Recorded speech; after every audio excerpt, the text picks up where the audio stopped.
Ben Kalbunur Sıddık, Doğu Türkistan'ın Ürümçi şehrinden geldim ve 28 yıl boyunca Çince öğretmenliği yaptım. Şimdi Hollanda'da yaşayan Çin kamp şahitlerindenim.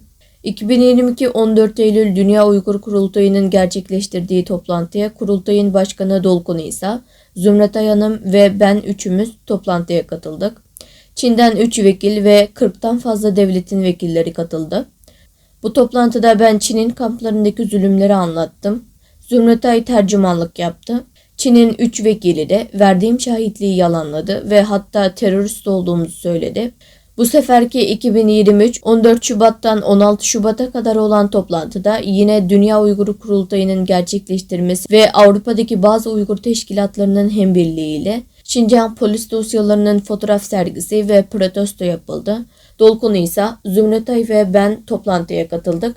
Birleşmiş Devletler'deki farklı devletlerin elçiliğinden Çinli vekillere sorular soruldu. Çinli yetkililer soruyu cevaplama esnasında çok fazla kekeledi. Hatta soruların cevabını vermek için 15 dakika süre istedi. Yani Çin yalanlarını toplayamadığı için cevaplarında kekeleme duraksamalarda bulundu. Verdiği malumatlarda da kampların olmadığını, sadece onların eğitim tesisleri olduğunu ve hatta isteyerek girdiklerini söyledi. Eğitim tesislerinde sağlık sorunlarına çok dikkat edildiğini iddia etti. Ayrıca eğitim tesislerine girdikten sonra kadınların işe girme yüzdesi %40 arttığını söyledi.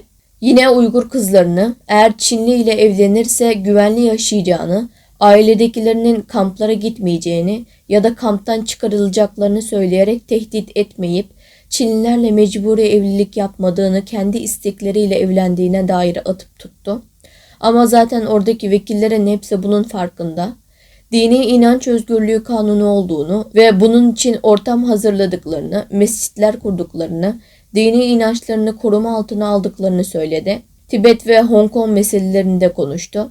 Ben bütün bunlara şahitlik ettiğim için verdiği cevaplara dayanamadım. Hepimiz çok rahatsız olduk ve yerimizde zar zor oturabildik. Toplantı sadece soru cevap şeklinde olduğu için bana bunların yalan olduklarına dair şahitlik etme fırsatı verilmedi. Ama o yalanları söyleyemeyip kekeledikleri, cevap vermek için uzun süre istemeleri bizi gerçekten mutlu etti. Çünkü söyledikleri her şeyin yalan olduğuna dair bir kanıttı bu. Hatta oradaki devlet vekilleri de bu gülünç duruma kendini tutamayarak güldüler.